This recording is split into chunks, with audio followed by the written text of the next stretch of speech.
అదే నేను యాక్చువల్లీ ఒక అమ్మాయిని లవ్ చేశాను. ఎంత నీ వయసు ఎంత? నా ఏజ్ 26, 27 వస్తాయి. ఎప్పటి నుంచి ప్రేమిస్తున్నావు అమ్మాయిని? ఫస్ట్ ఇయర్ నుంచి చూస్తున్నాను ఆమెని. అప్పటి నుంచి నాకు కొంచెం ఆమె అంటే ఇష్టమే, పెళ్లి చేసుకోవాలని ఒక థాట్ వచ్చింది నాకు. సో అందుకని నేను థర్డ్ ఇయర్ లో ఆమెకి ప్రపోజ్ చేశాను. ఆమెకు కూడా నేను అంటే ఇష్టమే కాబట్టి ఆమె కూడా నన్ను యాక్సెప్ట్ చేసింది. సో అప్పటికే తన మనసులో ఉన్నదా కిరణ్ అనే అబ్బాయిని? తన లోపల అంటే బయటికి చెప్పలేదు కానీ నువ్వు చెప్పిన తర్వాత చెప్పింది? అవును, అంటే ఆమెకి ఇష్టమే నేనంటే, కానీ ఫ్రెండ్ లాగా మాట్లాడేవాళ్ళం మేము. కానీ ఎప్పుడైతే నేను ఆమెకి నేను ఎలా అయితే ఆమె గురించి ఫీల్ అవుతున్నానని చెప్పాను, అప్పటికెళ్ళి ఆమె కూడా నన్ను కూడా లవ్ చేసింది. ఆమె కూడా. ఇప్పుడు ఏం చేస్తున్నారు కిరణ్ మీరు? నేను జాబ్ చేస్తున్నాను. నేను ఒక ఐటీ జాబ్ చేస్తున్నాను. నాకు ఒక 1 lakh ప్యాకేజ్ ఉంటుంది ప్రెసెంట్. నేను బీటెక్ అయిపోయింది. తర్వాత మేము అనుకున్నాం ఇంకా సరే నేను మంచి జాబ్ తెచ్చుకొని నేను మీ ఇంట్లో వచ్చి మాట్లాడతాను, మా పేరెంట్స్ ని తీసుకొచ్చి మాట్లాడతానని చెప్పాను. సో దానికి ఆమె కూడా అగ్రీ చేసింది. ఓకే వచ్చి మాట్లాడు, మా నాన్నకు కూడా చెప్తాను నేను అని చెప్పింది. So I'm very happy that. దాని తర్వాత నేను మా పేరెంట్స్ ని తీసుకుని వెళ్ళాను. వెళ్ళి వాళ్ళ ఇంట్లో మాట్లాడదామని వెళ్తే వాళ్ళ నాన్న చాలా అవమానంగా మాట్లాడారు. చాలా బాధగా అనిపించింది నాకైతే అప్పుడే. అంటే నీ స్థాయి ఏంటి, అసలు నువ్వు ఎవరు, నువ్వు అసలు మావాడివేనా అన్నట్టు మాట్లాడారు. అంటే ఇది ఎక్స్పెక్ట్ చేయలేదా కిరణ్? అంటే మీ గర్ల్ ఫ్రెండ్ నీతో చెప్పలేదా ఇలా మా నాన్న యొక్క రియాక్షన్ ఇలా ఉంటుంది? డైరెక్ట్ గా ఇంటికి పట్టుకెళ్ళిపోయింది. ఆ అమ్మాయి పేరేంటన్నా? అమ్మాయి అని ప్రసార్ అంటాం బాగాలేదు. ఆ అమ్మాయి పేరేంటి? ఆ అమ్మాయి పేరు Madhuri. Madhuri Kiran love story. Okay చెప్పినా. నువ్వు కొంచెం జాగ్రత్తగా మాట్లాడు, నువ్వు మంచిగా మాట్లాడితే డాడీ కూడా యాక్సెప్ట్ చేస్తారు అని చెప్పింది. అంటే ఫైనాన్షియల్ స్టేటస్ గురించి ఎంక్వైరీ చేశారా? ఏం చేశారు కిరణ్? అంటే అది క్యాస్ట్ కమ్యూనిటీ గురించి అడిగారు. అవునండి. ఇక్కడే మాకు కొంచెం ఇలా డౌన్ అయిపోయాం మేము కొంచెం బాగా. అలా అడిగేసరికి మీ స్థాయి ఏంటి, మీకు అంత అర్హత ఎక్కడి నుంచి, నేను మా ఊర్లో వాళ్ళకి ఏం చెప్పాలి, మీ స్టేటస్ లేదు ఏం లేదు, నువ్వు నా కూతురు లవ్ చేస్తావా, ఇలాంటి మాటలు అనేసరికి ఇంకా నాకు చాలా బాధ అనిపించింది. సో ఫైనాన్షియల్ స్టేటస్, నాన్నగారు ఆటో నడుపుతున్నారు అనేది ఒకటి, ప్లస్ కులం కూడా కొంచెం చాలా లో క్యాస్ట్ అలా, అందుకని.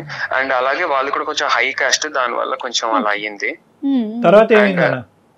తర్వాత ఇంకా కొంచెం వాళ్ళు అలా మాట్లాడేసరికి మాకు కూడా చాలా బాధ అనిపించింది. మాకు అంటే ఎవరెవరు వెళ్ళారు? నేను మా అమ్మ వెళ్ళాము, మా నాన్న రాలేదు ఆ రోజు. అమ్మగారు వచ్చారు, మేమిద్దరం కలిసి వెళ్ళాము. వాళ్ళ డాడీ కొంచెం మంచి గవర్నమెంట్ జాబ్ అవుతుంది వాళ్ళ డాడీది. అండ్ వాళ్ళ మదర్ కూడా ఉన్నారు, హౌస్ వైఫ్. ఇంకా వాళ్ళ బ్రదర్ ఉన్నారు. బ్రదర్ మాత్రం ఇన్వాల్వ్ అవ్వలేదు. బ్రదర్ ఇన్వాల్వ్ కాలేదు, ఓన్లీ ఆమెనే వచ్చి మాట్లాడారు. సో మనం ప్రాక్టికల్ గా మాట్లాడుకుంటే మీ ఇద్దరి మధ్య తేడా అనేది అన్ని విషయాల్లో కొంత ఎక్కువగానే కనిపిస్తోంది, అంతేనమ్మా? అవునండి. వాళ్ళ నాన్నగారికి, మనకి కాదు, నాన్నగారి విషయంలో ఆయన దృష్టి చూసి అమ్మ చాలా అవమానం ఫీల్ అయిందన్న.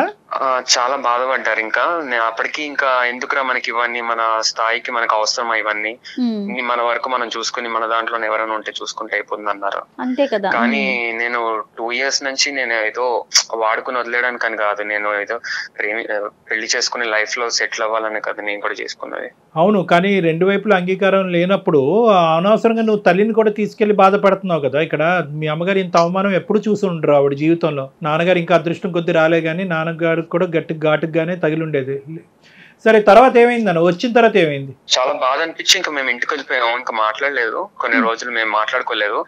ఇంకా కొన్ని రోజులు మాట్లాడుకోకపోయినా తర్వాత చాలా రోజులు సరే ఇంకా నేను కొంచెం ఇంకా బాగా జాబ్ చేసి మాది కొంచెం, లేకపోతే నేను చూసుకోవడానికి కొంచెం ఆర్థికంగా నేను కొంచెం డబ్బులు అయినా పెంచుకుని మాట్లాడతానని చెప్పిన. ఇంకొంచెం సెటిల్ అవ్వాలని ట్రై చేశాడా? అవును, నేను అలా ట్రై చేశాను. సో చేసే ఈ గ్యాప్ లో ఏమైందంటే మ్యారేజ్ చేసేసారు ఆమెకి. సో ఆమెకి మ్యారేజ్ అయిపోయింది. నేను చాలా అసలు అన్ఎక్స్పెక్టెడ్, అది నేను అసలు అనుకోలేదు మ్యారేజ్ అయిపోతుందని. అప్పటికి ఇంకా నేను కాల్ చేయడానికి చాలా ట్రై చేశాను. కాదు కిరణ్, తను నీతో ఏం టచ్ లోకి రాలేదా? ఇట్లా నాకు పెళ్లి సంబంధాలు రోజులు అసలు ఫోన్ స్విచ్ ఆఫ్ వచ్చింది. ఒక రోజు ముందు నాకు మెసేజ్లు కూడా వచ్చాయి కొంచెం నార్మల్ గా, ప్లీజ్ నాకు కొంచెం మెసేజ్ చేయకు, ఇంట్లో చాలా ఇబ్బందిగా ఉంది అన్నట్టు కొంచెం అలా మెసేజ్ పెట్టారు నాకు. అంతే కాదండి, ఇప్పుడు మీరు వాళ్ళ ఇంటికి వెళ్ళి మాట్లాడొచ్చిన తర్వాత మీ ఇద్దరి మధ్య ఎలాంటి కమ్యూనికేషన్ లేదా? ఉంది కానీ మామూలుగా ఉంది. ఎలా నాతో మామూలుగా ఇలా మధు చాలా సార్లు మాట్లాడింది. కాదు నాన్న, ఇంకో మ్యారేజ్ సంబంధం చూస్తున్నారా, అబ్బాయిని చేసుకోబోతున్నారు అనేది నీకు హింట్ లేదా, మాధురికి హింట్ లేదా? అసలు మాధురికే లేదా? నాకు తెలియదు, ఆమెకు కూడా తెలియదు. అది అమ్మాయి కూడా తెలియదు. మాకు సర్ప్రైజ్ గా తీసుకొచ్చారు, ప్రెషర్ పెట్టారు, పెళ్లి చేశారు. అవును, అది ఒక నెల రోజుల ముందు నుంచి మేము అసలు మాట్లాడుకోలేదు. ఆమెకు పెళ్లి అయ్యే నెల రోజుల ముందు నుంచి మేము మాట్లాడుకోలేదు అసలు. మాధురి పెళ్లి అయిన తర్వాత ఎలా ఉంది, నీతో టచ్ లో ఉందా? అది అంటే మేమిద్దరము ఎలా కలిసామంటే, మళ్ళీ ఒక ఫ్రెండ్ ఉన్నాడు మాకు, కామన్ ఫ్రెండ్.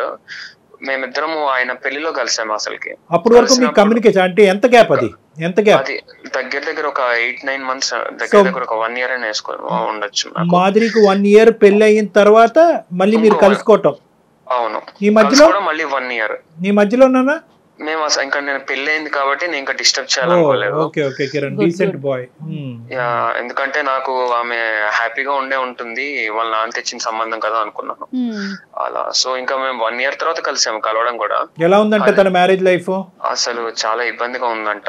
వాళ్ళు అసలు అతను వాళ్ళ కులము అతనే, అంటే వాళ్ళ తెలిసిన ఆయన వాళ్ళ, అంటే నాన్నగారు తీసుకొచ్చిన పెద్దలు నిర్ణయించిన సంబంధమే అంతే. అవునండి, అయితే వాళ్ళే కాబట్టి ఇంకా ఆమె కూడా ఒప్పుకున్నాక చాలా బాధలు పడింది. అతను కూడా వేరే వాళ్ళతో తిరగడం, బయట వేరే అమ్మాయితో తిరగడం, ఆమెని ఇట్లా మొత్తం ఇలా ఆమె మీద కిరసనాయిలు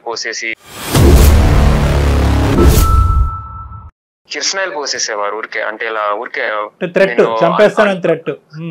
అంతే. అంతేగాని అలా చంపేయడం ఏం కాలేదు. ఊరికే అలా థ్రెటనింగ్ చేయడము, లేకపోతే చాలా ఇబ్బంది పెట్టి ఆమె జుట్టు పట్టుకుని లాక్కుని వెళ్ళడం, ఆయన ఇలా చేశారంటే ఇంట్లో.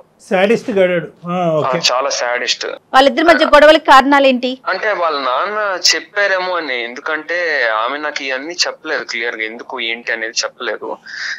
ఏంటి కారణం అంటే, ఇది అవన్నీ అడక్కు, నాకు మళ్ళీ గుర్తు చేసుకోవాలని లేదు అని చెప్పింది ఆమె. ఇంకా కానీ నీదైతే కాదు కదా, అంటే నువ్వు తన జీవితంలో పాస్ట్ లో ఉన్నావు అనే ఉద్దేశంతో, అనుమానంతో ఆడి ఇలా ప్రవర్తించేవాడా? ఇంకేదో వేరే రీజన్ అయితే అయ్యి ఉండదు, ఎందుకంటే అదే అయ్యి ఉంటుంది నాకు తెలిసి. కానీ మాధురి మాత్రం నీకు తెలిసినంత వరకు పెళ్ళయిన తర్వాత నిన్ను తీసి పక్కన పెట్టిందా, లేదంటే ఇంకా తన మనసులో నువ్వే ఉన్నావా కిరణ్? ఆ తర్వాత అదే మేము పెళ్లిలో కలిసి ఇంకా మాట్లాడుకున్నాము. ఇంకా అప్పుడు వాళ్ళిద్దరు డివోర్స్ తీసేసుకున్నారు. డివోర్స్ అయిపోయింది. డివోర్స్ అయిపోయాక నేను అడిగాను, సరే నేను వచ్చి మరి మీ నాన్నతో మళ్ళీ మాట్లాడతాను, నాకు పర్వాలేదు ఏమన్నా కూడా, ఇప్పుడు నా దగ్గర నేను స్టేటస్ ఇవన్నీ అనుకుంటే కనుక నేను కొంచెం సంపాదిస్తున్నాను కదా డబ్బులు అయితే, కాబట్టి నేను వచ్చి మాట్లాడతాను అని చెప్పా. ఫైనాన్షియల్ గా స్ట్రాంగ్ అయ్యాడు కదా. ఫైనాన్షియల్ గా స్ట్రాంగ్ ఒకటిని, కులగోత్రాలను నమ్మి నీకు నచ్చినటువంటి పెళ్లి ఫ్లాప్ అవుతుంది కాబట్టి లవ్ మ్యారేజ్ పర్ఫెక్ట్ రా బాబు అని చెప్పి అతనికి ఒక ఎగ్జాంపుల్ ఇవ్వడానికి ఇతనికి అవకాశం ఉంది. అవును, కానీ అతని బుద్ధి ఎంతవరకు ఆ తర్వాత నేను మళ్ళీ వెళ్ళి కమ్యూనికేట్ అయ్యాను వాళ్ళ డాడీతో, మాట్లాడడానికి వెళ్ళాను.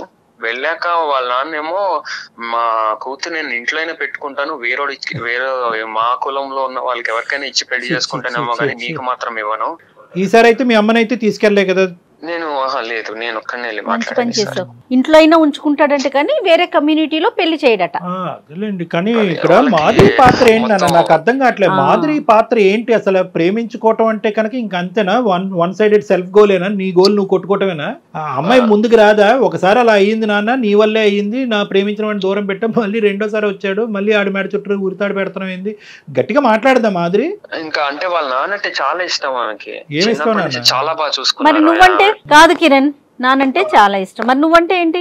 నేనంటే కూడా ఇష్టం, అందుకే వాళ్ళ నాన్న ఎట్లా కుదురుతుంది? మరి ఒప్పించుకోవాలి కదా. అన్ని ప్రాబ్లమ్స్ అన్ని ఈ కోడా దగ్గరే వస్తున్నాయి. అవ్వ కావాలి, బొవ్వ కావాలంటే అవ్వదు.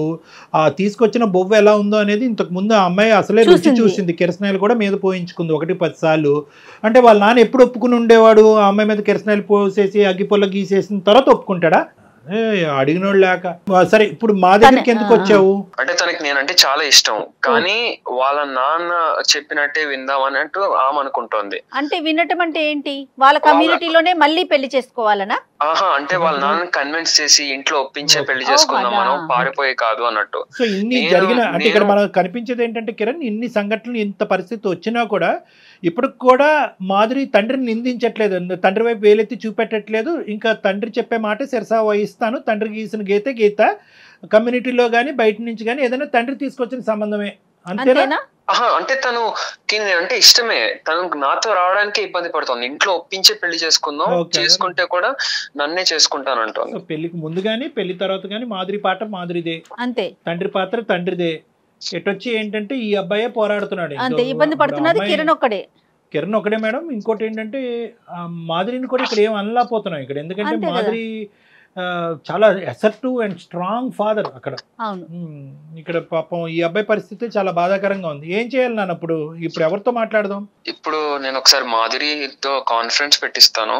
ఒక్కసారి మీరు మాట్లాడి ఒకసారి ఆమెను కన్విన్స్ చేస్తే కనుక. నువ్వేం ఎక్స్పెక్ట్ చేస్తున్నావు మాధురి దగ్గర నుంచి? మాధురి నాతో పాటు బయటకు వచ్చేస్తే ఇంట్లోంచి నేను ఆమెను పెళ్లి చేసుకుని నేను ఎంత బాగా చూసుకుంటా అనేది చెప్పొచ్చు. ఇప్పుడు కొత్తగా ఈ ఐడియాలు మేము మాధురి బొర్రలో పెట్టలేములే కానీ అది కాదు. ఇప్పుడు బయటకు వచ్చేసే అమ్మాయి అయితే ఎప్పుడో వచ్చేసి ఉండేది అమ్మాయి. ఇప్పుడు డాక్టర్ కళ్యాణ్ చక్రవర్తి జయ చెప్పాలా నువ్వు బయటకు వచ్చే అమ్మాయిని? అలా కాదు. బేసికలీ ఏంటంటే ఆ అమ్మాయికి కొద్దిగా ఎక్కడ తండ్రిని కన్విన్స్ చేసేటటువంటి మార్గాలు ఎలా ఉంటాయి, ఏ విధంగా కన్విన్స్ చేయాలి. ఒకప్పుడు తండ్రి ఒప్పుకోకపోతే కనుక ఎటువంటి పెద్దవాళ్ళని ఇన్వాల్వ్ చేయాలి. తండ్రి కూడా రెస్పెక్ట్ ఇచ్చి తండ్రి కూడా మాట్లాడే కొంతమంది ఉంటారు కదా, ఆ వ్యక్తులను ఎలా ఇన్వాల్వ్ చేయాలి అనేది కూడా మనం మాట్లాడాలి. సో కాబట్టి ఏంటంటే నాన్న, ఫస్ట్ టైము కిరణ్ ఇంతకాలం ఓపిక పట్టాడు, చాలా గొప్ప. 3 సంవత్సరాల పాటు చూస్తూనే వ్యక్తపరచకుండా 3 సంవత్సరాల తర్వాత వ్యక్తపరిచి ఆ అమ్మాయి ఒప్పుకున్న తర్వాత, ఆ అమ్మాయి ఒప్పుకున్న 2 సంవత్సరాల తర్వాత తండ్రి వరకు తీసుకెళ్ళి, తండ్రి కాదు అంటే కనుక తలదించుకుని వెనక్కి వచ్చేసి ఆ అమ్మాయి మ్యారేజ్ని డిస్టర్బ్ చేయకుండా, రేపొద్దున మ్యారేజ్ డిస్టర్బ్ అయిన తర్వాత కూడా పాత కిరణ్ లాగే తండ్రిని ఒప్పించాలి అని అనుకునే ఒక మంచి కిరణ్ని ఈరోజు అందమైన జీవితం ద్వారా చెడ్డ కిరణ్ అని చెప్పించాలని మేము అనుకోవట్లే. కాబట్టి పారిపోయి వచ్చేసి లేచిపోయి ఒప్పించేసే అనేది ఈ వేదిక ద్వారా వద్దు, అది కాదు.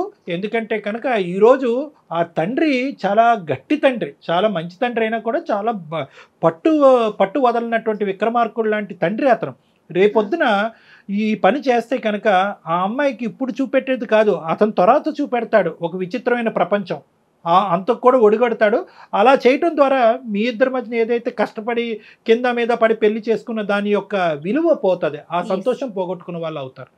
కాబట్టి చెప్పే విధానంగా పెద్దరికంగా మేము ఎలా చెప్పాలో అలా చెప్పడానికి ఒక ప్రయత్నం చేస్తాం. ఫస్ట్ మాధురికి ఫోన్ అయినాను. ఒకసారి చెప్పు మా, ఇట్లా కళ్యాణ్ గారు ఉన్నారు, ఇది అందమైన జీవితం ప్రోగ్రామ్ అని మీరు మాకు చెప్పినాక నెక్స్ట్ మాట్లాడదాం. ఓకే. ఇంకా ఎందుకంటే ఈ అబ్బాయికి కూడా ఇంట్లోంచి ప్రెషర్ ఉంటది కదా, ఇంకెంతకాలం రానమ్మాయి కోసం వెయిట్ చేస్తావు అంటారు కదా. ఇంకా గొప్ప మనసు, పెళ్ళైనా నేను చేసుకుంటానని అడుగుతున్నాడు. పెళ్ళైనా పర్వాలేదు, ఆ అమ్మాయిని నువ్వే చేసుకొని పాప తల్లిదండ్రులకు వందనాలు. నమస్కారం. నాన్న మాట్లాడావా ఇంట్లో? ఏం మాట్లాడాలి కిరణ్, తెలుసు కదా నీకు డాడీ ఏం చెప్తారో. ఎన్నిసార్లు ట్రై చేసినా అదే చెప్తూ ఉంటారు. ఇంకా ఇంకొకసారి ట్రై చేసి కదా. నేను మళ్ళీ మాట్లాడినా, ఎంత చెప్పినా అదే చెప్తున్నారు. నేను ఆల్రెడీ చెప్పినా, మీరు చెప్పిన సంబంధం నేను చేసుకున్నా, ఏం జరిగిందో చూసారు కదా, అట్లీస్ట్ ఇప్పుడైనా ఒప్పుకోండి అని చాలా ట్రై చేశా, కానీ అసలు వినడం లేదు నా మాట. ఏదైనా పర్లేదు, కొంచెం టైం తీసుకొనైనా నీకు మంచి సంబంధం తెస్తా నేను అని అదే చెప్తున్నారు. అయితే నేను ఇది అందమైన జీవితం అని ఒక ప్రోగ్రామ్ ఉంది కదా, వాళ్ళకి మెయిల్ పెట్టా. యాక్చువల్లీ వాళ్ళు ఒకసారి మాట్లాడతావా? లేదు కొంచెం మాట్లాడు ఒకసారి. మాధురి సార్ చెప్పండి సార్. నమస్తే అమ్మా. ఏంటంటే ఇప్పుడు నా పేరు డాక్టర్ కళ్యాణ్ చక్రవర్తి, నాతో పాటు హోస్ట్ ఇక్కడ జయ గారు కూడా ఉన్నారు అందమైన జీవితం. ఇక్కడ మనం కొద్దిగా కాంప్లెక్స్, ఈజీగా తెగనటువంటివి లేదంటే దీర్ఘకాలికంగా అలా స్ట్రెచ్ అవుతూ అందరినీ మానసికంగా పరీక్ష పెట్టేటటువంటి సమస్యలను మనం టేకప్ చేస్తున్నాం. మీది కూడా అలాంటిదే అనేది నా ఆలోచన, అందు గురించి వెంటనే ఫోన్ కలపడం జరిగింది. ఇప్పుడు ఇక్కడ ఎలా ఉంది అంటే పాపం కిరణ్ మీద పరిస్థితి అసలు అతను దయనీయమైనటువంటి పరిస్థితి వర్ణాతీతం. ఎందుకంటే ఇప్పుడు పాపం వాళ్ళ పేరెంట్స్ ఒప్పుకోవట్లేదంటే అది వేరే విషయం. పాపం వాళ్ళు మీ పెళ్ళికి ఇంతకుముందు నీ జరిగిన విడాకులైనటువంటి పెళ్ళికి ముందు మీ ప్రేమను వాళ్ళు అంగీకరించారు. వాళ్ళు చేసిన పాపం ఏంటి నాకు అర్థం కావట్లేదు. ఇప్పుడు నీది విడాకులు అయిన తర్వాత మళ్ళీ ఈరోజు ఒంటరిగా ఉన్న నిన్ను మళ్ళీ అప్పుడు కూడా అంగీకరిస్తున్నారు. వాళ్ళ పేరెంట్స్ సైడ్ నుంచి ఎటువంటి అభ్యంతరం లేదు. కిరణ్ మాత్రం ఒక అమర ప్రేమికుడిలాగా అప్పుడు ఇప్పుడు ఎప్పుడు మాధురి తప్ప ఇంకో జీవితమే లేదని అంటున్నాడు. ఇక్కడ ఎంతవరకు ఒక మనిషి తన జీవితాన్ని త్యాగం చేస్తాడు? ఎంతవరకు ఒక తల్లి తండ్రి వాళ్ళ కన్న కొడుకు కళ్ళెదురుగుంటే ఇలాగా దహించిపోతుంటే, జీవితం సర్వనాశనం అవుతుంటే కనుక ఎంతకాలం వాళ్ళ తల్లిదండ్రులను నోరు మూసి నూరుకుంటారు? ఇప్పుడు నువ్వేమో వచ్చి నాన్న కావాలి, ప్రేమికుడు కావాలి అంటున్నాడు. కానీ ఇక్కడ నువ్వు కావాలి కావాలి అని అంటూనే ప్రేమికుడిని ఏమొచ్చి రబ్బర్ బ్యాండ్ లాగా సాగదీస్తున్నావు. మీ నాన్న మాత్రం అలా గుప్పెట్లో పెట్టుకుని కాపాడుకుంటున్నావు. మీ నాన్నతో గొడవ పడమని అనట్లేదు, మాట్లాడే విధంగా మీ తండ్రితో మాదిరి నువ్వు మాట్లాడేవా అని అడుగుతున్నావు. కిరణ్ నాన్న, కిరణ్ కాల్ చేశారు నాన్న.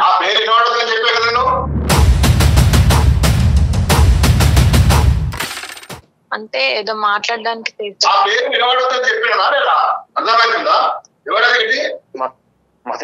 హలో హలో బాబు, నీకు ఇంత ముందు చెప్పా కదా అంకుల్. ఎంత మంచి చెప్పినా నీకు అర్థం కాదా?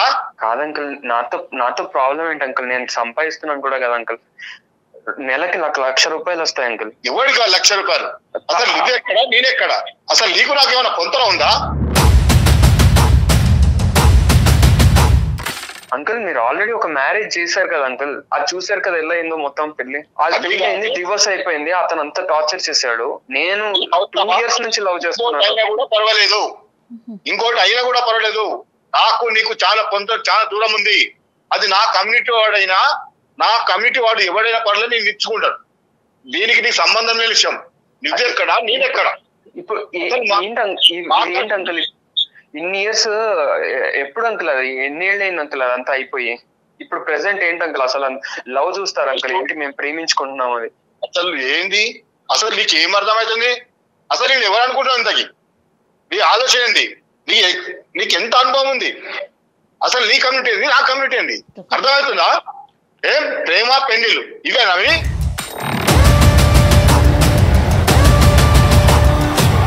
అంకుల్ కనీసం నా పొంతన కూడా నువ్వు చేరలేవు. అర్థమైందా? తలెత్తుకొని తిరగలవా సొసైటీలో? వద్దని చెప్పే కదా. ఎప్పటికైనా నీ పద్ధతులు ఉండు. సార్ గురుగారు నమస్తే, నేను కూడా లైన్లో ఉన్నాను. నేను ఉన్నానని మీకు తెలియలేదు అనుకుంటాను. నా పేరు డాక్టర్ కళ్యాణ్ చక్రవర్తి. నాతో పాటు హోస్ట్ జయ గారు ఉన్నారు. మేము అందమైన జీవితం అనే కార్యక్రమం సుమన్ టీవీ నుంచి ఫోన్ చేస్తున్నాం.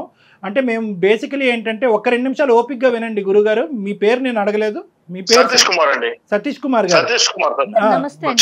నమస్తే సతీష్ కుమార్. మీరు ఎవరు అని అడుగుతారేమో అని అనుకున్నాను, కానీ అడగక ముందే బహుశా యాక్సెప్ట్ చేశారు నన్ను మాట్లాడటం. సంతోషం. నేనేంటంటే ఏదో గొడవలు పెట్టేటటువంటి గురించి రాలేదు. సానుకూలంగా ఈ ఇష్యూని ఎలా రిజాల్వ్ చేయాలి, మానసికంగా అందరినీ వేధించేటటువంటి ఈ 2 కుటుంబాలు, 2 ప్రేమికుల మధ్యన ఏళ్ల తరబడి నానుతున్నటువంటి ఈ అంశాన్ని సానుకూలమైనటువంటి పరిస్థితుల్లో ఒక మంచి సొల్యూషన్ చెప్పాలి అనేటటువంటి ఉద్దేశంతో నేను ఈరోజు మీకేం అవడనుకోండి, కానీ కిరణ్ని సంప్రదించడం జరిగింది. కిరణ్ ఏమొచ్చి మాధురికి ఫోన్ కలిపాడు. ఈ లోపల మాధురితో పూర్తిగా మాట్లాడకముందే మీరు వచ్చారు. ఎందుకంటే మీ పాత్ర ఇక్కడ పెద్దది. ఎందుకంటే మాధురి 2 మాటలు చెప్పినా అంతకు మించి మాధురి చెప్పలేదు అనేది 5-6 సంవత్సరాలు బట్టి కాలం నిర్ణయించింది. ఏదైనా పెద్ద పాత్ర, పెద్ద మనసు చేసుకోవాల్సినటువంటి వ్యక్తి ఎవరైనా ఉన్నారు అంటే అది ఈరోజు సతీష్ కుమార్ గారే. కాబట్టి సతీష్ గారు, ఈరోజు కిరణ్ని మీరు యాక్సెప్ట్ చేయకపోవటానికి ప్రధానమైనటువంటి ఒక 3 కారణాలు మాకు చెప్పగలరు? ఓకే సార్, ఇప్పుడు మీకేం సార్, అక్కడ కూర్చున్న చూసినంత మాత్రాన ఇక్కడ నాకు సొసైటీ ఇలా నేను తలెత్తుకొని తిరగడానికి. మీరు ఎక్కడ కూర్చున్నారో మీ కారణాలే చెప్పమంటున్నారు. మా కుర్చీ గురించి మీకు అనవసరం. మీ కారణాలు ఏంటో చెప్పండి. సార్ మీకెందుకు? నా ఫ్యామిలీలో మీరు వచ్చి చెప్పడం ఏంటి? కాదు, అసలు అర్థమైపోలేదు. ఒకటి, ఇది మీ ఫ్యామిలీ, మీ యొక్క హక్కుల నుంచి పరిధులు దాటి ఒక సామాజిక పరమైనటువంటి అంశం ఎక్కడో చోట ఒక పెద్దవాళ్ళు ఇన్వాల్వ్ అవ్వాల్సినటువంటి పరిస్థితికి వచ్చింది. ఎప్పుడైతే కనుక మీ అమ్మాయికి కిరణ్ వద్దు అని చెప్పి ఫస్ట్ అటెంప్ట్లో మీరు అన్నారో, ఎప్పుడైతే కిరణ్ విత్డ్రా అయిపోయాడో అప్పుడు మీకు కావాల్సిన పెళ్లి మీరు చేశారో, అక్కడి వరకు ఇది మీ కుటుంబం ఇష్యూ. ఎప్పుడైతే మీరు చేసినటువంటి పెళ్లి ఫ్లాప్ అయ్యిందో, ఎప్పుడైతే కనుక మీ అమ్మాయిని చంపబోయాడో, కిరసనాయిలు పోసి మీ గొప్ప అల్లుడు చంపబోయాడో, అదృష్టం కొద్దీ ఆ పెళ్లిలోంచి బయటపడి మీ కన్న కూతురు మీ చేతుల్లో ఉందో, ఇక్కడి నుంచి ఇది సామాజిక పరమైనటువంటి ఒక అంశం, ఒక మనిషి ప్రాణాలకు సంబంధించినటువంటి అంశం, ఒక స్వచ్ఛమైనటువంటి ప్రేమకు సంబంధించినటువంటి అంశం. కాబట్టి సామాజికవేత్తగా ఒక సామాజిక పరమైనటువంటి అంశంలో నా ఇన్వాల్వ్మెంట్ ఉంది. కాబట్టి ఇది దయచేసి నా ఇష్యూ, నా ఫ్యామిలీ ఇష్యూ అని మీరు అనద్దు. ఎందుకంటే కనుక వినండి సతీష్ కుమార్ గారు, మీకు నేను మర్యాద ఇస్తున్నాను, నాకు మీరు మర్యాద ఇస్తున్నారని అనుకుంటున్నాను. ఒక అంశం నేను చెప్తున్నాను. ఇక్కడ చాలా ముఖ్యమైనటువంటి అంశం, సమాజంలో పరువు హత్యలు అనేటటువంటిది విచ్చలవిడిగా జరుగుతున్నాయి. కొన్ని బయటకు వస్తున్నాయి, కొన్ని రావట్లేదు. ఆ స్థాయి కేటగిరీకి చెందినటువంటి ఈ అంశం కాదు అని అనుకున్నా కూడా ఇది దాని నుంచి ఎంతో దూరంలో లేదు అనేది ఈరోజు మీ టోన్ ద్వారా నాకు అర్థమవుతుంది. కాబట్టి ఈరోజు నేను అడిగినటువంటి ప్రశ్నకి నా ఇష్టం నా కుటుంబం అనే మాటలు కాకుండాని ఒక 3 ప్రధానమైనటువంటి అంశాలు కిరణ్లో లేనటువంటివి, మిగతా మీరు చూసేటటువంటి సంబంధాల్లో ఉన్నటువంటివి ఏంటన్నది నాకు చెప్పండి. కిరణ్ ఎందుకు మీరు తిరస్కరిస్తున్నారు, ఎందుకు యాక్సెప్ట్ చేయలేకపోతున్నారు? నేను చెప్పేది కొంచెం అర్థం చేసుకోండి సార్. మా వయస్సుకు మేము చేసే పనులకి మా కమ్యూనిటీ పోతేనే మాకు రేపు ముందడుగు వేయడానికి వస్తుంది. మాది పెద్ద బలగము. మా ఫ్యామిలీలో ఎక్కడ పోయినా ఎటు పోయినా కానీ చిన్నదైనా పెద్దదైనా చాలా పెద్ద బలగం. తలెత్తుకొని తిరగాలనుకున్నా కొంతల లేని సంబంధాలు పట్టలేను సార్, కరెక్ట్ కాదు. ఎందుకంటే నేను ఇంటికి పెద్ద కుటుంబంలో పెద్ద మనిషిని, నాకంటూ ఒక 10 మందిలో పలుకుబడి ఉంది. దీన్ని ఎదిరించి నా కులాన్ని ప్రోత్సహించకుండా నేను పిల్లనిచ్చి చేస్తే నాకు రేపు పరువు ఏమైతుంది? అసలు కనీసం తిరగలరా? ఒకటే ఒక్క మాట అండి, ఈ రోజు నా పిల్ల ప్రాణాలతో ఉంది కాబట్టి నా పరువు, నా చుట్టాలు, నా బలగం, నేను పెద్ద మనిషిని అంటున్నారు. ఆ అమ్మాయిని అతను మీరు సో కాల్డ్ ఒక పర్సన్కి ఇచ్చి పెళ్లి చేశారు. ఆ అబ్బాయి చంపేసి ఉన్నట్లయితే ఈ పరువు, మర్యాద, మీ పెద్దరికం ఏమయ్యేది? కరెక్ట్ అమ్మా. ఇప్పటికైనా కూడా అదే నా సొసైటీ వాడైతే నాకు పర్వాలేదు, అయితే ఇంకొకటి చేస్తాం. ఇంకా కొంచెం కాదండి, ఎన్ని హింసలు పెడుతున్నా, ఎన్ని బాధలు పెడుతున్నా మీ కమ్యూనిటీలో పర్సన్ అయితే పర్వాలా, బయట మనిషి అయితే యాక్సెప్ట్ చేయరు, అంతేనా మీరు చెప్పేది? కరెక్ట్ కదమ్మా. ఇప్పుడు ఎట్లా అంటే ఒకసారి మీరు చూడండి, మీరు ఎన్ని చూస్తలేరు బయట, మా ఊర్లో చూస్తారా, పక్క ఊర్లో చూడండి ఎంత ఇప్పటికీ ఊర్లో కులం నుంచి వివేయడము, ఊరు బయట పెట్టడము, వాళ్ళకు మంచి అయినా మేము మాకు ముచ్చుడైనా ఎవరికి పోకుండా ఎంత ప్రాబ్లం అయితే తెలుసా? ఆ పిల్లలకి ఏం తెలుసమ్మా? కాదండి, మీ అమ్మాయి మీ మీద ఇంకా చాలా గౌరవంతో ఒకసారి ఇబ్బంది పడి చావు బతుకుల మధ్య మీ ఇంటికి వచ్చినా కూడా ఇంకా మా నాన్న ఇష్టం, మా నాన్న మాట్లాడితేనే, మా ఇంట్లో వాళ్ళు ఒప్పుకుంటేనే నిన్ను పెళ్లి చేసుకుంటానని చెప్పి మీకు అంత గౌరవం ఇస్తోంది. మీరు ఒక్క మెట్టు తగ్గలేరండి పిల్ల సంతోషం కోసం? మీరే నుంచొని చేస్తే సొసైటీ ఏమంటదండి, మీ చుట్టాలు ఏమంటారు? మీరే నుంచొని చేస్తే ఏమన్నారండి? మమ్మల్ని ఏమన్నారమ్మా, కాకపోతే ఊరు బయట వదిలేస్తారు. ఇంకా ఏ రోజుల్లో ఉన్నామండి, ఇంకా ఏ రోజుల్లో ఉన్నాం మనం. సతీష్ కుమార్ గారు, ఇప్పుడు మీ ఆ అబ్బాయి పాపం పిచ్చోడు లెక్క ఈ సంవత్సరం పాటు సరే ఎప్పటికైనా మా మామ వచ్చి కాబోయే మామని అతను ఊహించేసుకుంటున్నాడు, ఎప్పటికైనా అతని అమ్మాయి అవుతాడని చెప్పి సంవత్సరం పాటు, బహుశా సంవత్సరంలో విడాకులు అయింది కాబట్టి సంవత్సరం వెయిట్ చేశాడు. ఆ అబ్బాయి ప్రేమ, ఆ అబ్బాయి మనసు చూస్తే కనుక 10 సంవత్సరాలన్నా వెయిట్ చేసే వ్యక్తిలాగా నాకు అనిపిస్తున్నాడు. అంత స్వచ్ఛమైనటువంటి కుర్రోడు ఎక్కడ దొరుకుతాడండి? ఏ కులంలో దొరుకుతాడు? ఏంటి కులం ఏంటి, గోత్రం ఏంటి? ఇందాక నుంచి మిమ్మల్ని ఆ అబ్బాయి పిచ్చోడ్లాగా ఏమంటున్నాడంటే ఈ 1 year పాటు నా స్థితిగతులను ఇంప్రూవ్ చేసుకుని ఇంకొద్దుకు సంపాదిస్తే కనుక అప్పటికైనా నా మాధురి వాళ్ళ తండ్రి సతీష్ కుమార్ గారు ఒప్పుకుంటారేమో అని చెప్పి ఇంకా అపోహలో ఉన్నాడు. ఇతను ఏంటంటే మీకు అర్థం కానటువంటి అంశం ఏంటంటే బహుశా కరోనా అనేటటువంటి ఒక పాండమిక్ ఒక చాలా చిన్న ఇన్ఫెక్షన్ ఏమో, ఈరోజు కులం అనేటటువంటిదే ఒక పెద్ద ఇన్ఫెక్షన్ ఏమో. ఇది ఒక వ్యాధి అండి.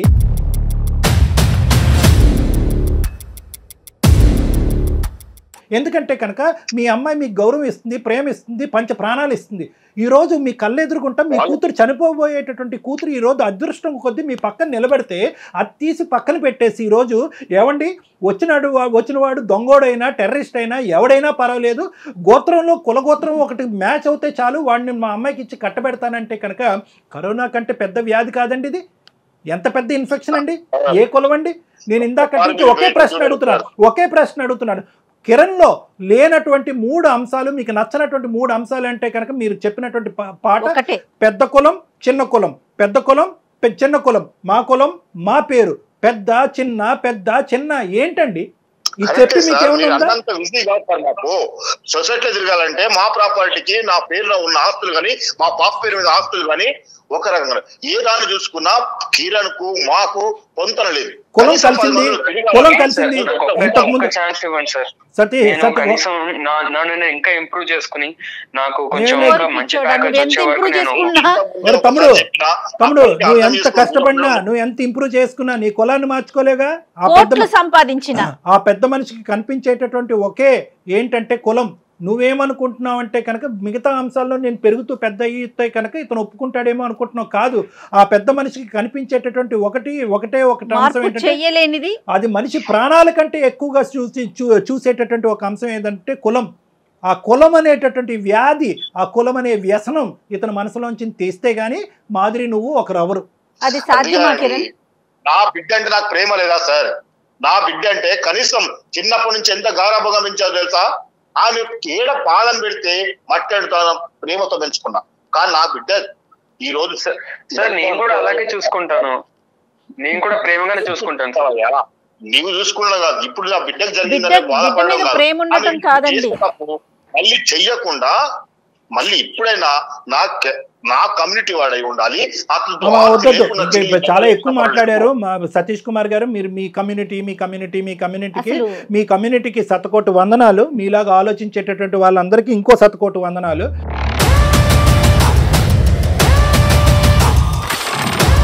నేను ఒకటే చెప్తున్నాను, ఈరోజు మాధురి ఇక్కడ మాట్లాడకపోతే బహుశా ఈ బండి ముందుకెళ్ళదు.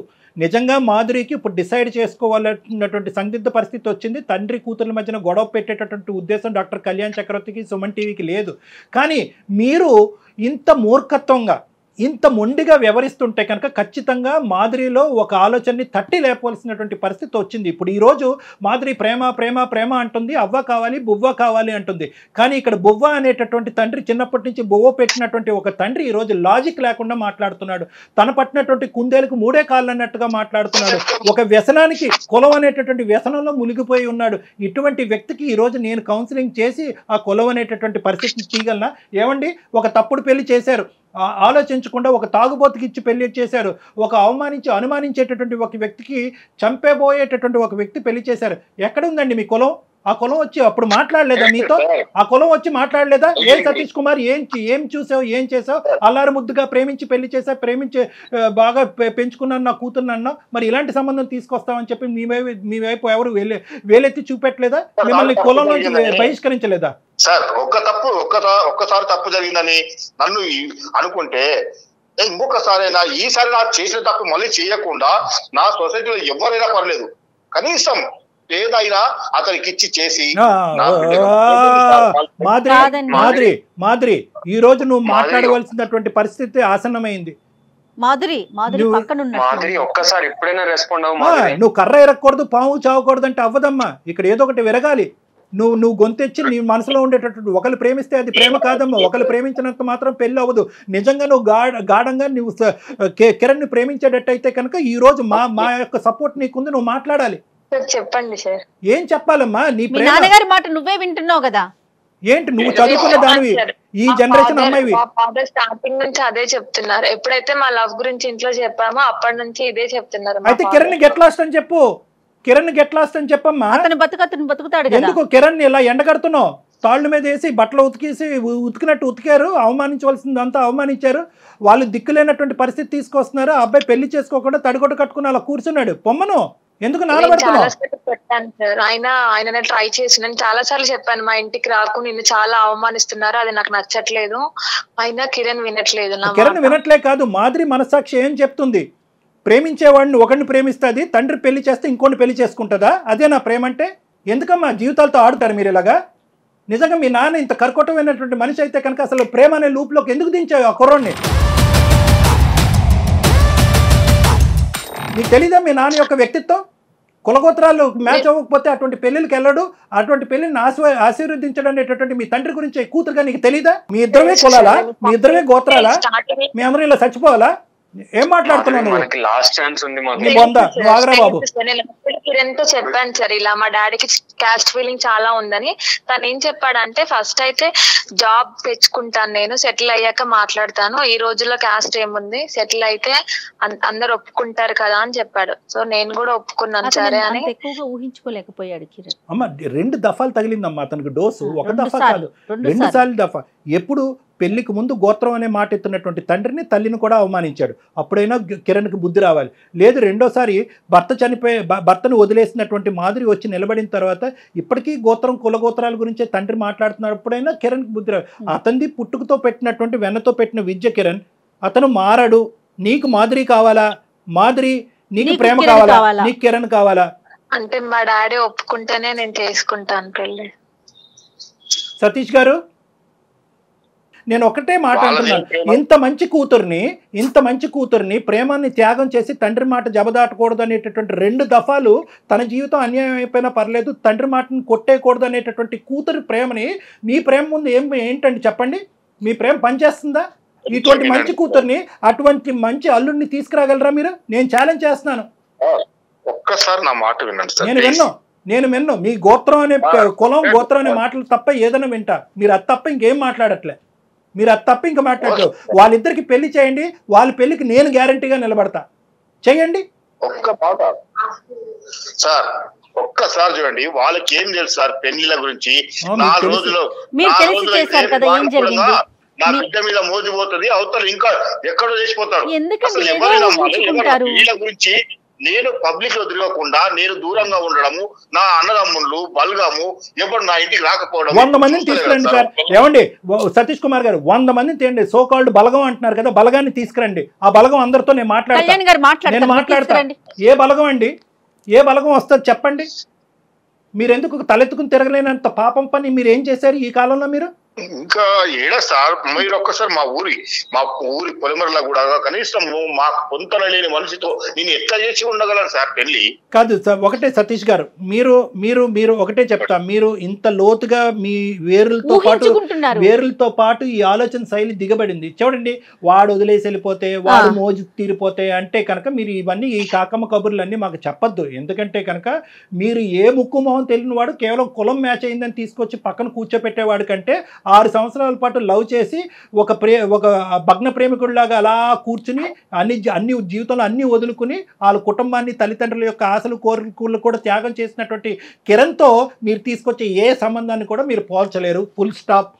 మీరు మీ తరపున ఎవరైతే 3, 4, 5 పెద్ద మనుషులు ఉంటారో రండి నా దగ్గర. మీ అన్నదమ్ములు రండి. మీరు ఎవరో గౌరవించేటటువంటి మీ కులం ఎవరో 2, 3 పెద్దలు ఉంటారు కదా. అసలు ఇక్కడ జరిగేటటువంటి వాస్తవ పరిస్థితి, అసలు కిరణ్ ఎవరు, కిరణ్ ఎంత మంచివాడు, ఎంత గొప్పవాడు అనేటటువంటిది ఇప్పుడుకొచ్చి మీరు ఆ పెద్ద మనుషులకి ఎవరికి చెప్పలేదు అనేది నాది గ్యారంటీ. మీరు ఎవరికి చెప్పలే. వాళ్ళు గోత్రం కులం అంటున్నారు, మీరు అది నమ్ముతున్నారు. కాబట్టి ఎవరైతే ఒక 4, 5 పెద్ద మనుషులు తీసుకుని నా దగ్గర రండి. మీరు రండి నా దగ్గర, మనం కూర్చుందాం. కిరణ్ కూడా పిలిపిద్దాం, మాధురిని కూడా కూర్చోపెడదాం, మనందరం కూర్చుని మాట్లాడుకుందాం. అంతేగాని దయచేసి ఈ ప్రేమని ఇలా తొక్కేయద్దు. ఇది నా విన్నపం. 2 చేతులు ఎత్తి దండం పెడుతున్నా. సతీష్ గారు, డాక్టర్ గారు ఏం చెప్తున్నారు ఒకసారి ఆలకించండి దయచేసి. చెప్పట్లేదు వేదన. 4 అన్నదమ్ములు కలిసి వచ్చినప్పుడు వాళ్ళు ఒప్పించండి. మీరు అన్నట్టుగానే గ్రాండ్ గా పెళ్లి చేసేద్దాం. ఓకే, వాళ్ళు ఒప్పించాలంటారు నన్ను. ఆ 4 ఒప్పించాలా? వాళ్ళు ఒప్పిస్తే మీరు ఒప్పుకుంటారా? ఖచ్చితంగా సార్. ఓకే, ఆ 4 ఎవరు ఒప్పుకున్నా నేను మీ ముందే గ్రాండ్ గా పెళ్లి. నేను ప్రపోజ్ చేసిందే కాబట్టి నేను యాక్సెప్ట్ చేస్తాను. అదే నాకు అభ్యంతరం లేదు. కానీ ఇక్కడ ముఖ్యంగా కిరణ్ నీకు చెప్తున్నాను. కిరణ్ ఇక్కడ, హలో కిరణ్ చెప్పండి సార్. దేనికన్నా ఒక హద్దు ఉంటుంది, అర్థమైందా? అలాగే ప్రేమకి త్యాగానికి కూడా ఒక హద్దు ఉంటుంది. దయచేసి అర్థం చేసుకో. ఏం మాధురి, నువ్వేమంటావు? మీ నాన్నగారు ఒక కండిషన్ పెట్టారు, దానికి డాక్టర్ గారు ఓకే అన్నారు. ఎందుకంటే మీ ఇద్దరిని కలపాలన్న సదుద్దేశంతో. నీ పాత్ర ఇక్కడ చాలా గట్టిగా ఉందమ్మా. ఓకే మేడం, నాకు కూడా ఇష్టమే. అంటే ఇన్ని రోజులు డాడీ అసలు కిరణ్ పేరు ఎత్తితేనే చాలా చిరాకు పడేవాళ్ళు. ఇప్పుడు సార్ చెప్పాక అట్లీస్ట్ ఈ మెట్టైనా దిగారు కదా, నాకు కొంచెం హోప్స్ ఉన్నాయండి. ఇప్పుడు మీరు వాళ్ళని కూడా ఒప్పిస్తారు, మా పెళ్లి జరిపిస్తారని కొంచెం నమ్ముతున్నాను. Thank you so much madam. చూద్దాం, మా వంతు ప్రయత్నం మేము చేస్తాం. మీరు 2 వైపులు, ప్రతి కేసులో నేను చెప్తాను కదా, 2 ద్వారాలు తీసి ఉంచండి. అంటే ఏంటంటే కనుక వాళ్ళు ఒప్పుకుంటే ఏంటి, ఒప్పుకోకపోతేనేంటి, 2వ ఆప్షన్ కూడా మీరు ఓపెన్ గా పెట్టుకోండి. ఓకేనా? మిగతావన్నీ మనం కలిసి మాట్లాడుకుందాం. ఓకేనా? ఓకే కిరణ్. సతీష్ గారు ఉంటామండి. నమస్తే. మాకు మీతో మాట్లాడినందుకు అవకాశం కల్పించినందుకు, మా యొక్క విజ్ఞప్తిని మన్నించి సానుకూలంగా స్పందించినందుకు ధన్యవాదాలు. నమస్తే అండి. Thank you. మీరు మెట్టు దిగినట్టే ఉన్నారు. కిరణ్ కూడా స్ట్రాంగ్ గా చెప్పండి. ఒకసారి పెళ్లి అయిపోయిన తర్వాత పాత విషయాలు తవ్వకూడదు, చాలా జాగ్రత్తగా ఉండాల్సిన పరిస్థితి. ఎందుకంటే సుమన్ టీవీ తరపున అండ్ మీరు మనమంతా ఇన్వాల్వ్ అయ్యి అతని పెళ్లిని ఒప్పించబోతున్నాం అని అనుకుంటున్నాను నేను. అంటే జయ గారు, ఇప్పుడు ఓకే, ఇది కిరణ్ ఇష్యూలో మనకి ఇంత అదృష్టం ఉంది కాబట్టి, ఎందుకంటే ఆయన మాట్లాడారు కాబట్టి, అతను మాట్లాడారు కాబట్టి, మీరెవరు చెప్పేదని ఫోన్ పెట్టేస్తే మనం ఏం చెప్పలేం. ఎందుకంటే ఇంతకుముందు మనం మాట్లాడుకున్నట్టుగా ఈ కుల అనే బేసిస్ మీద జరిగేటటువంటి పరువు హత్యల వరకు దారి తీయకపోయినా కూడా చాలా అవమానకరమైనటువంటి హింసాత్మకమైనటువంటి సంఘటనలు జరగటం వల్ల సూసైడ్ వరకు దాడులు తీసేటటువంటి సందర్భాలు ఎన్నో చూస్తున్నాం.